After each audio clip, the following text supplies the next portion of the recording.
ओम शांति। 15 सितंबर 2020 की मुरली है।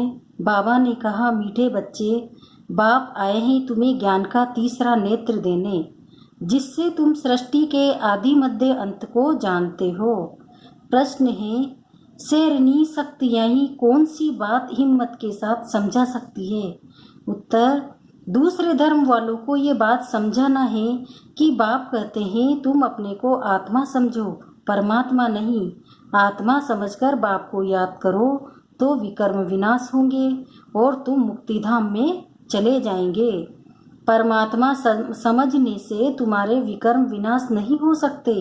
ये बात बहुत हिम्मत से शेरनी शक्तियाँ ही समझा सकती है। समझाने का भी अभ्यास चाहिए। गीत है, नयनहीन को राह दिखाओ प्रभु। ओम शांति। बच्चे अनुभव कर रहे हैं, रूहानी याद की यात्रा में कठिनाई देखने में आती है। भक्ति मार्ग में दर ठोकरें खानी ही होती है। अनेक प्रकार के जप तप यज्ञ करते, शास्त्र आदि पढ़ते, जिस कारण ही ब्रह्मा की रात कहा जाता है। आधा कल्प रात, आधा कल्प दिन। ब्रह्मा अकेला तो नहीं होगा ना। प्रजापिता ब्रह्मा है तो जरूर उनके बच्चे कुमार कुमारियां भी होंगे, परंतु मनुष्य नहीं जानते हैं।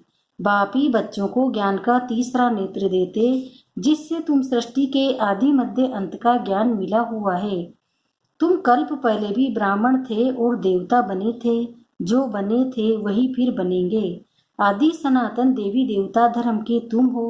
तुम ही पूज्य और पुजारी बनते हो। अंग्रेजी में पूज्य को वर्शिप वर्दी और पुजारी को वर्शिपर कहा जाता है। भारतीय आधा कल्प पुजारी बनता है। आत्मा मानती है हम पूज्य थे, फिर हम ही पुजारी बने हैं।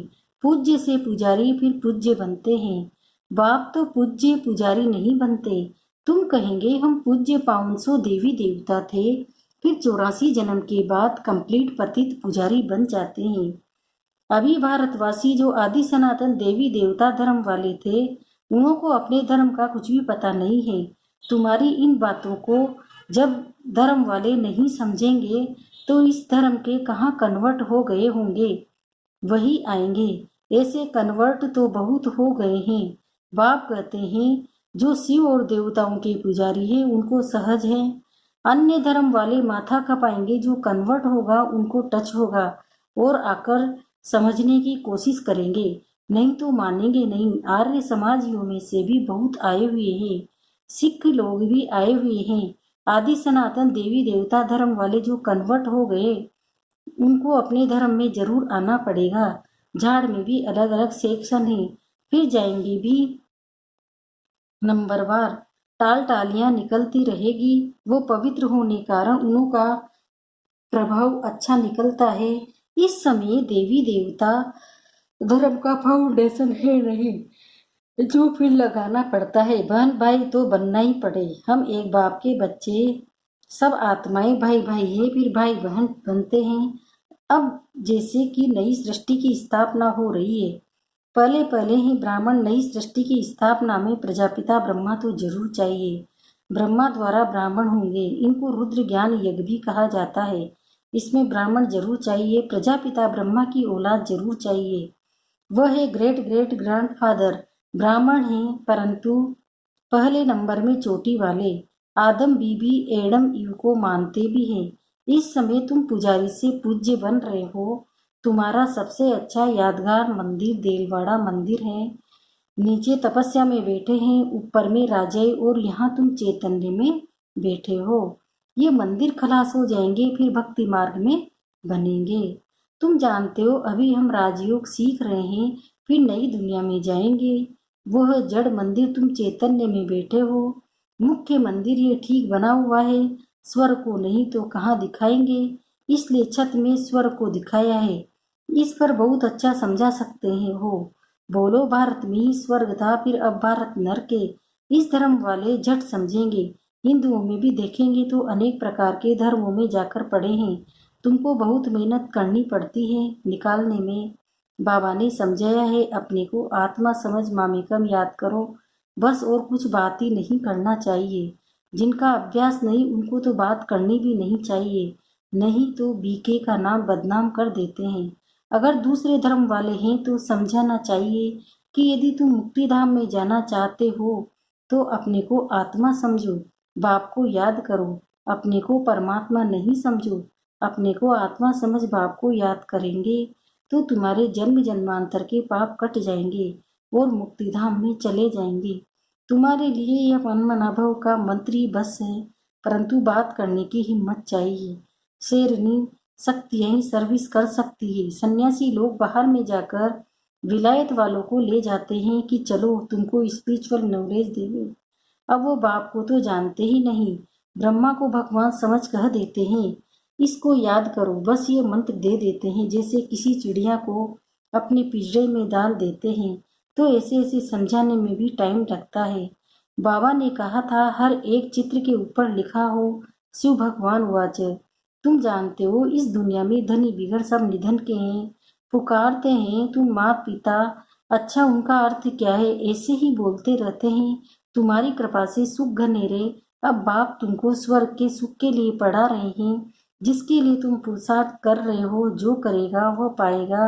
इस समय तो सब पतित हैं, पावन दुनिया तो एक स्वर्ग ही है। यहाँ कोई भी सतो प्रधान हो न सके। सतयुग में जो सतो प्रधान थे वही तमो प्रधान पतित बन जाते हैं।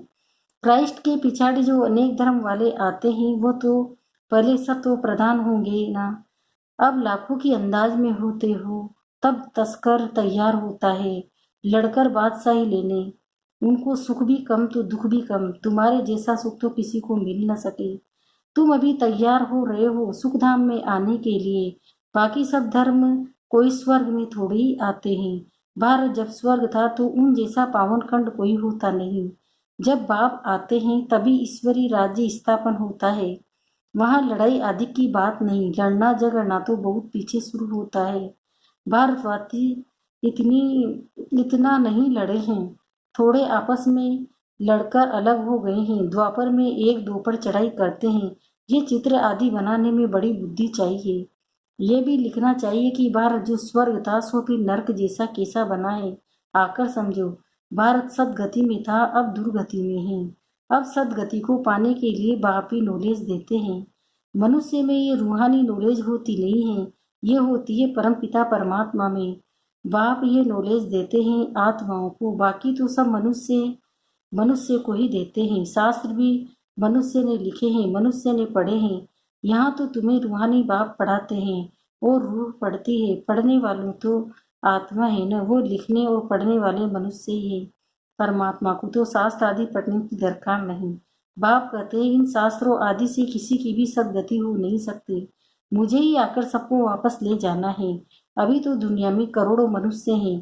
सतयुग में जब इन लक्ष्मी नारायण का राज्य था तो वहाँ 9 लाख होते हैं। बहुत थोड़ा झाड़ होगा। फिर विचार करो इतनी सब आत्माएं कहाँ गई? ब्रह्मा में व पानी में तो नहीं लीन हो गई?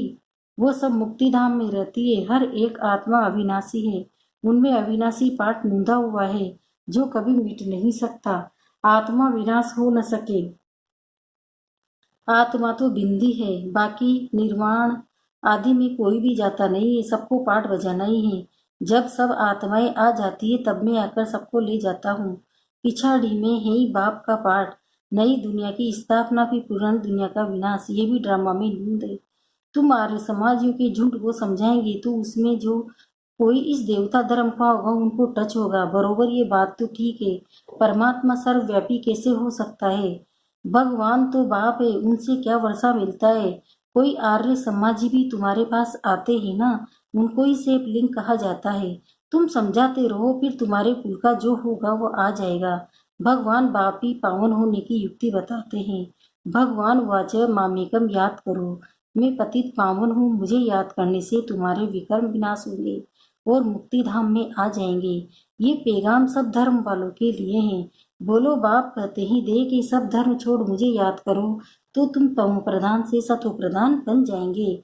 मैं गुजराती हूँ, फलाना हूँ, ये सब छोड़ो। अपने को आत्मा समझो और बाप को याद करो।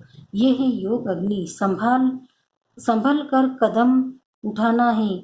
सब नहीं समझेंगे। बाप कहते हैं पतित पावन मैं ही हूँ, तुम सब हो पतित। निर्वाण धाम में भी पावन होने बिगर आ सके न आ सके। रचना और आदि मध्य अंत को भी समझना है। पूरा समझने से ही ऊंच पद पाएंगे। थोड़ी भक्ति की होगी तो थोड़ा ज्ञान समझेंगे, बहुत भक्ति की होगी तो बहुत ज्ञान उठाएंगे। बाप जो समझाते हैं उसको धारण करना है। वानप्रस्थियों के लिए और ही सहज है, ग्रस्त व्यवहार से किनारा कर लेते हैं। वानप्रस्थ अवस्था 60 वर्ष के बाद होती है। गुरु भी तब करते हैं, आजकल तो छोटेपन में ही गुरु करा देते हैं, नहीं तो पहले बाप फिर टीचर, फिर 60 वर्ष के बाद गुरु किया जाता है। सदगति दाता तो एक ही बाप है, ये अनेक गुरु लोग थोड़े ही हैं। ये तो सब पैसे कमाने की युक्तियां हैं। सतगुरु है एक सबकी सदगति करने वाला। बाप कहते हैं मैं तुमको सब वेद शास्त्रों का सार समझाता हूँ। ये सभी भक्ति मार्ग की सामग्री। सीढ़ी उतरना होता है, ज्ञान भक्ति, फिर भक्ति का है वैराग्य। जब ज्ञान मिलता है तभी भक्ति का वैराग्य होता है। इस पुरानी दुनिया से तुमको वैराग्य होता है, बाकी दुनिया को छोड़ कहाँ जाएंगे। तुम जानते हो ये दुनिया ही खत्म होनी है, इसलिए अब बेहद की दुनिया का संन्यास करना है। पवित्र बनने बिगर घर जा न सके। पवित्र बनने के लिए याद की यात्रा चाहिए। भारत में रक्त की नदियां होने के बाद फिर दूध की नदियां बहेगी। विष्णु को भी क्षीर सागर में दिखाता है, समझाया जाता है। इस लड़ाई से मुक्ति, जीवन मुक्ति के गेट खुलते हैं। जितना तुम बच्चे आगे बढ़ेंगे उतना ही आवाज निकलता रहेगा। अब लड़ाई लगी ही लगी। एक चिंगारी से देखो आगे क्या हुआ था। समझते हैं कि लड़ेंगे जरूर, लड़ाई चलती ही रहती है। एक दो के मददगार बनते रहते हैं। तुमको भी नई दुनिया चाहिए, जो पुरानी दुनिया जरूर खत्म होनी चाहिए। अच्छा, मीठे मीठे सिकिलते बच्चों प्रति माता पिता बाप दादा का याद प्यार और गुड मॉर्निंग। रूहानी बाप की रूहानी बच्चों को नमस्ते। हम रूहानी बच्चों की भी रूहानी माता पिता बाप दादा को याद प्यार गुड मॉर्निंग, नमस्ते नमस्ते नमस्ते। शुक्रिया बाबा, शुक्रिया आपका पद्मा पदम, शुक्रिया। धारणा के लिए मुख्य सार है, पहला है ये पुरानी दुनिया अब खत्म होनी है, इसलिए इस दुनिया का संन्यास करना है। दुनिया को छोड़कर कहाँ जाना नहीं है, लेकिन इसे बुद्धि से भूलना है। दूसरा है निर्वाण धाम में जाने के लिए पूरा पावन बनना है। रचना के आदि मध्य अंत को पूरा समझकर नई दुनिया में ऊंच पद पाना है। वरदान, अलवेलेपन की नींद को तलाक देने वाले निंद्राजीत चक्रवर्ती भव। साक्षात्कार मूर्त बंद भक्तों को साक्षात्कार कराने के लिए अथवा चक्रवर्ती बनने के लिए निंद्राजीत बनो। जब विनाश काल भूलता है तब अलबेलेपन की नींद आती है। भक्तों की पुकार सुनो, दुखी आत्माओं की दुख की पुकार सुनो, प्यासी आत्माओं की प्रार्थना की आवाज सुनो, तो कभी भी अलबेलेपन की नींद नहीं आएगी। तो अब सदा जागती ज्योतपन अलबेलेपन की नींद को तलाक दो और साक्षात्कार मूर्त बनो।